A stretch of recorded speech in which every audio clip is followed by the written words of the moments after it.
Metre flange आणि swept flange असे दोन ऑप्शन बघूया. मी एक टॉप प्लेनमध्ये एक रेक्टँगल क्रिएट करतो. एक शीट क्रिएट करायची आपल्याला. शीट मेटलमध्ये बेस फ्लेंज क्रिएट केला. त्यानंतर मग इथे हा जो मीटर प्लेनचा जो ऑप्शन आहे ह्यावरती क्लिक करायचं आहे. आपल्याला एक प्लेन सिलेक्ट करून स्केचमध्ये झालं. तर हा जो फेस आहे हा फेस सिलेक्ट केला. स्केचिंग इथे स्टार्ट झालेलं आहे. इथे एक्झिट स्केच दिसेल. स्केचिंग चालू झालेलं आहे. इथे तुम्हाला प्रोफाईल ड्रॉ करायची. तर प्रोफाईलमध्ये मी एक हॉरिझॉन्टल लाईन आणि एक व्हर्टिकल लाईन ड्रॉ करतो.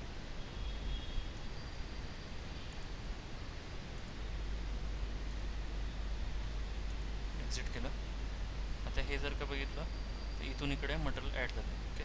आता पुढची जर का लाईन सिलेक्ट करायची असेल तर इकडची लाईन किंवा इकडची लाईन सिलेक्ट नाही करायची. ह्या साईडची लाईन सिलेक्ट नाही करायची. इथून इकडे गेलेलं आहे तर पुढची लाईन ही वाली सिलेक्ट करायची. H2 सिलेक्ट केलं. ओके. रँडम समजा परत तुम्ही इकडे वगैरे क्लिक केलं तर इकडे क्रिएट नाही करणार. ओके. तर सिक्वेन्स वाईज तुम्हाला सिलेक्ट करावं लागतं. याच्यात मीटर फ्लेंजमध्ये ही लाईन सिलेक्ट केली. सेम कॉर्नरमध्ये राहिलेली ही जी लाईन आहे ती सिलेक्ट केली. आता इथे कॉर्नरच्या साईडला जर का बघितलं तर हे स्ट्रेटमध्ये जॉईन झालेलं आहे. म्हणजे वरती असं रेक्टँगलच दिसेल. इथे गॅप वगैरे तुम्हाला दिसेल हे दोघांमध्ये. शीट मेटलचे जो काही पार्ट्स असतात त्याच्यात गॅप वगैरे असणार आहे. मग तो तुम्ही वेल्डिंगने आणि पावडर कोटिंगने फिल करता.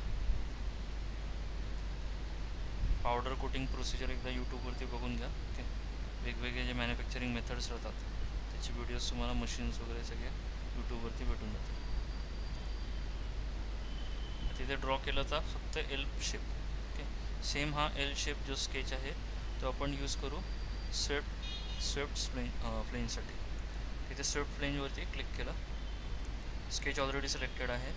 तिथे आता इथे आपल्याला पाथ सिलेक्ट करायचं. पाथमध्ये सेम ही लाईन सिलेक्ट केली. इथून इकडे गेलं. परत आता मी ही लाईन सिलेक्ट करतो. तर आता इथे जर का बघितलं तर हा सर्क्युलर पोर्शन गेलेला आहे. सेम आता मी समजा इकडची लाईन सिलेक्ट केली तर हा असा सर्क्युलर चालला आहे. ओके.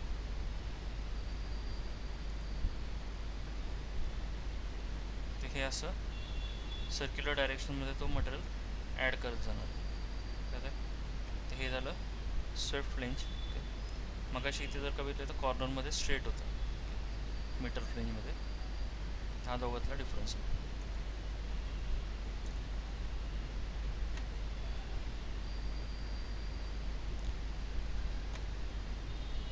त्याच्यानंतर मग जॉग आणि स्केच बेंड बघूया.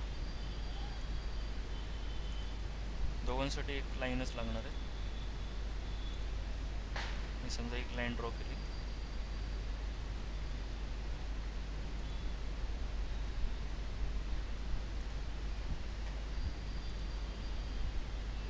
आता ही जी लाईन आहे ही सिलेक्ट करतो मी आणि ते जॉगचं ऑप्शन जॉगवरती क्लिक केलं. फिक्स फेस विचारतो. मी समजा हा फेस सिलेक्ट केला फिक्स फेससाठी. इकडे हे मटेरियल असं ॲड होऊन जाईल. इथे तुम्हाला हाईट वगैरे देतो. आता इथे एक्स्ट्रा फ्लेंज येऊन जाईल की वॉल येऊन जाईल ती. आणि ते स्केच बेंडमध्ये स्केच सिलेक्ट केलं. स्केच बेंडमध्ये आपल्याला जस्ट एक लाईन क्रिएट करता येईल. फेसमध्ये हा फेस सिलेक्ट केला आणि ते ओके करायचं. तर हे झालं जॉग आणि स्केच बेंडचं ऑप्शन. त्यानंतर मग टॅब आणि स्लॉट बघूया.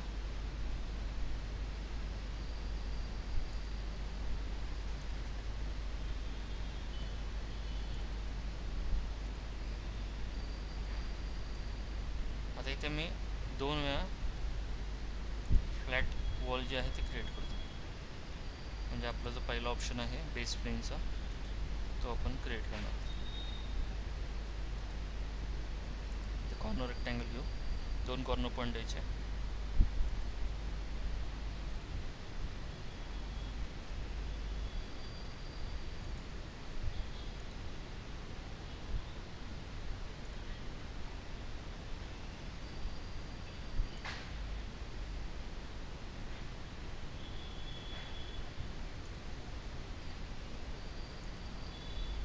असे दोन कॉर्नर पॉईंटवरती क्लिक केलेलं आहे. एक्झिट करायचं. सेम ह्याला फीचर्स शीट मेटलमध्ये आता बेस फ्लेंज ऑप्शन सिलेक्ट करणार. हे फक्त मटेरियल ॲड करताना त्याच्या आतमध्ये गेलं नाही पाहिजे, बाहेरच्या साईडला ठेवून द्यायचं. सो डायरेक्शन चेक करा, झूम केल्यानंतर तुम्हाला दिसेल. रिव्हर्स डायरेक्शनमध्ये आपण मटेरियल ॲड केलं. आता इथे सिलेक्शन फक्त इम्पॉर्टंट राहतं टॅब अँड स्लॉटमध्ये. आता टॅब अँड स्लॉटमध्ये काय होणार आहे, एकाचा पोर्शन ॲड होईल, एकाचा पोर्शन कट होईल.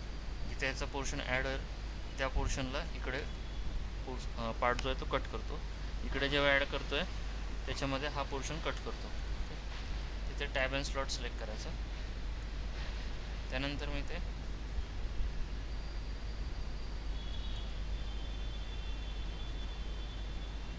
ये सिलेक्ट केली आणि फेसमध्ये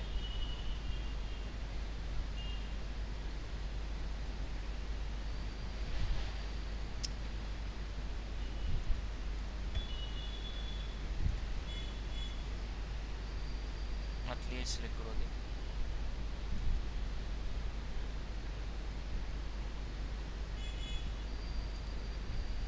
आतली एज सिलेक्ट केल्यानंतर हा जो फेस आहे हा सिलेक्ट करू. आता इथे आतल्या साईडला दिसेल तुम्हाला. इकडे आता मटेरियल ॲड होतं आहे. ओके, त्या पोर्शनमध्ये सेम याचा कट होणार आहे. इथे ओके करू, तुम्हाला कळेल. ह्या पोर्शनला, ह्या पॉईंटला इकडे मटेरियल ॲड झालं तर ह्याचा पोर्शन कट झालेला आहे. सेम हे अल्टरनेट पोझिशनला झालेलं आहे. एक हाईड केल्यानंतर इथे टिक टाईम दिसेल तुम्हाला. तर हे तुम्हाला डिस्टन्स वगैरे त्याच्यात सगळं ॲडजस्ट करता येतं. इथे एडिट फीचरमध्ये इथे equal spacing, equal length, length दिलेली आहे, ही तुम्ही ॲडजस्ट करू शकता.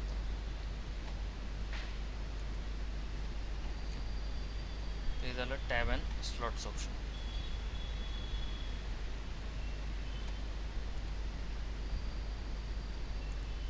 आता ही समजा फ्लेंज आहे, ह्याला मला सपोर्ट द्यायचा असेल तर इथे हा शीट मेटल गसेटचा ऑप्शन आहे, ह्याला सिलेक्ट करायचं. त्याच्यानंतर मग पोझिशनमध्ये हा फेस सिलेक्ट केला आणि इकडे तुम्ही पोझिशन देऊ शकता, ऑफसेट वगैरे देऊ शकता. इथे ओके करायचं.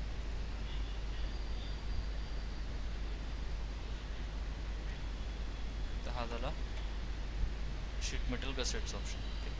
लेंथ वगैरे तुम्हाला हाईट वगैरे सगळे ॲडजस्ट करता येईल. याचे सगळे एडिटिंगचे ऑप्शन तुम्हाला इथे लेफ्ट साईडला भेटून जातील.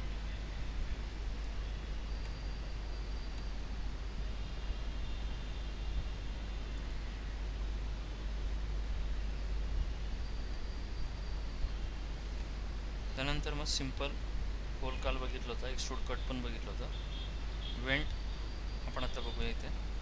इथे मी काय करतो, दोन सर्कल आणि दोन लाईन ड्रॉ करतो.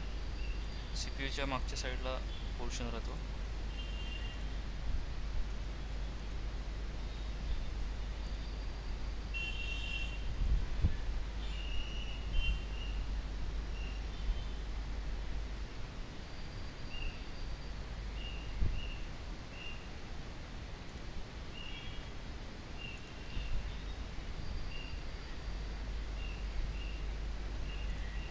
व्हेंटिलेशनसाठी आपण यूज करतो. बाजूला क्लिक करूया. इथे वेंट सिलेक्ट केलं. बाउंड्रीमध्ये ही आउटर बाउंड्री सिलेक्ट केली. त्याच्यानंतर मग रिब्स आणि स्पार्स असे दोन ऑप्शन्स इथे दिलेले आहेत. रिब्स आणि स्पार्स. तर रिब्समध्ये तुम्ही समजा सर्कल सिलेक्ट केला आतलावाला, तर स्पार्समध्ये तुम्हाला दोन लाईन सिलेक्ट करायचं. ओके, रिब्समध्ये तुम्ही दोन लाईन सिलेक्ट केल्या तर स्पार्समध्ये तुम्हाला सर्कल सिलेक्ट करायचं. ओके, वाईसवरचा तुम्ही कसंही सिलेक्ट करू शकता. आता इथे हा समजा सर्कल सिलेक्ट केला, स्पार्समध्ये जाऊ, दोन लाईन सिलेक्ट करू, एक लाईन. ओके, इथून तुम्हाला डिस्टन्स वगैरे देते 2 mm 3 mm वगैरे, आणि तो ओके करायचं. तर हा झाला वेंट्स ऑप्शन. क्रॉस ब्रेक एक जस्ट एक रिप्रेझेंटेशनसाठी राहील. समजा फेस सिलेक्ट केला तर ते असं दिसेल.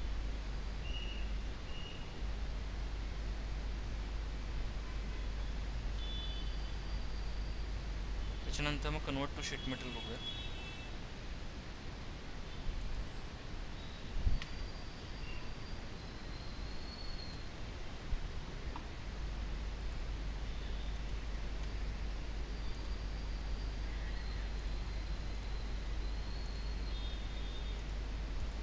आता इथे हा पोर्शन मी एक्सट्रूड केलेला आहे.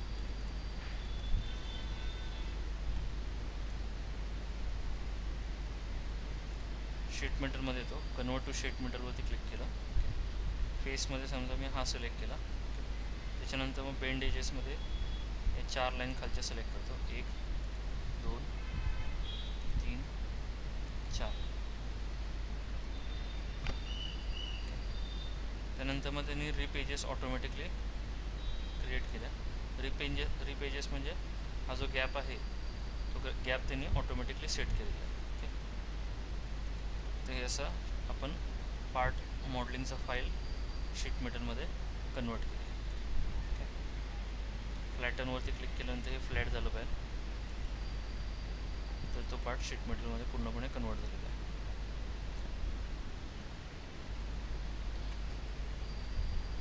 हेमचे टाईप बघून घेऊ. हेमवरती क्लिक केलं. इथे टोटल त्यांनी 4 ऑप्शन्स दिलेले आहेत. क्लोजमध्ये इथे याला सिलेक्ट केलं, हे असं क्लोज होऊन जाईल. त्याच्यानंतर मग ओपनचं ऑप्शन आहे. ओपनमध्ये काल आपण बघितला होता हेम टाईपमध्ये डायमीटर वगैरे देता येते इथे. त्यानंतर मग रोल्डचं ऑप्शन आहे. रोल्डमध्ये इथे तुम्ही लेंथ वगैरे वाढू शकता, लेंथ आणि अँगल. तर हा झाला रोल्स टिअर ड्रॉपचा ऑप्शन आहे. शेवटचं रोल्डचं ऑप्शन दिलेलं आहे. रोल्डमध्ये फक्त अँगल देता येईल आणि डायमीटर देता येईल.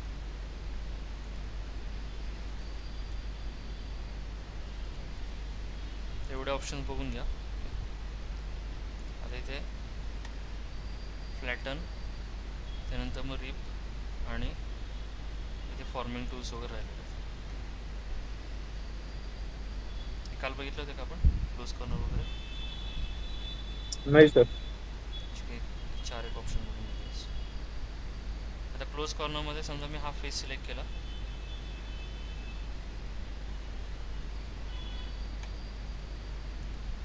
इथे आता रिलीफ जास्त आलेला आहे.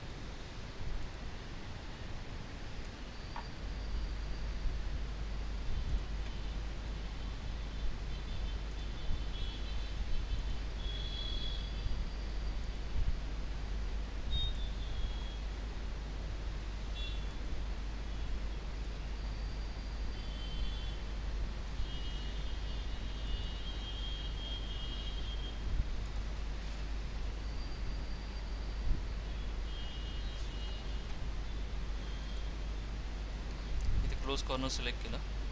त्यानंतर मग हा जो फेस आहे हा सिलेक्ट केला, तर हे इकडे एक्सटेंड झालं आणि इकडून हे जरासंच एक्सटेंड झालेलं आहे. त्याने इथे 3 ऑप्शन दिलेले आहेत. दोन्ही सेम इक्वलमध्ये एक्सटेंड करायचे असेल तर पहिला ऑप्शन आहे. त्यानंतर मग ह्यामध्ये राईट साईडचा एक्सटेंड झाला आणि यामध्ये लेफ्ट साईडचा एक्सटेंड झाला. दोघांमध्ये गॅप 0.1 mm चा दिला आहे. ते हे झालं क्लोज कॉर्नरचं ऑप्शन. सेम वेल्डेड कॉर्नरचं ऑप्शन दिलेलं आहे. वेल्डेडमध्ये ते वेल्ड प्रोव्हाइड केलं जाईल. ओके, हे जस्ट लुकसाठी आहे, याचा काही यूज नाही आहे. ओके, बाकीच्या सॉफ्टवेअरमध्ये हा ऑप्शन दिला नाही आहे. त्यानंतर मग फिलेट आणि चॅम्फरसाठी हा ऑप्शन आहे.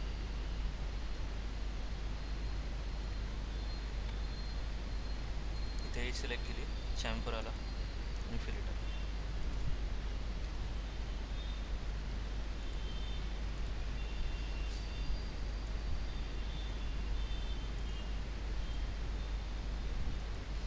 आता इथे कॉर्नर रिलीफचा ऑप्शन आहे. कॉर्नर रिलीफ सिलेक्ट केलं. त्यानंतर मग कलेक्ट ऑल कॉर्नर्स करायचं आणि इथे तुम्हाला रिलीफ कसं पाहिजे तो तुम्ही इथे सेट करू शकता. Rectangular, circular, tear, obround, okay, कॉन्स्टंटवर. समजा इथे मी ऑब्राउंड सिलेक्ट केला. लेंथ वगैरे इथे तुम्हाला डिफाईन करता येईल. ओके करायचं आणि ते फ्लॅटनिंगवरती क्लिक करू. तर हा असा शेप येऊन जाईल की ऑफग्राऊंड म्हणजे पहिला सर्कल राहतो आणि त्याला टँजंट 2 लाईन स्ट्रेट राहतात. ओके, मग तुम्ही रेक्टँग्युलर वगैरे कट करू शकता, रेक्टँग्युलर सर्क्युलर वगैरे. मग हे तुम्ही शीट आधीच लेझर कटिंगच्या वेळेस कटून हा जो कट आहे हा असा क्रिएट करून ठेवता आणि नंतर मग बेंडिंग मशीनवरती बेंड केल्यानंतर हा कट जरासा ॲडजस्ट होतो. म्हणजे जेव्हा पार्ट यूजमध्ये असेल तर इथे हा ऑलरेडी कट असल्यामुळे काय होईल, ते टिअरिंगचे चान्सेस कमी राहतात. ओके, नाहीतर हे जर का रिलीफ प्रोव्हाइड नाही केला, कॉर्नर रिलीफ, तर हा पार्ट इथे फाटू शकतो.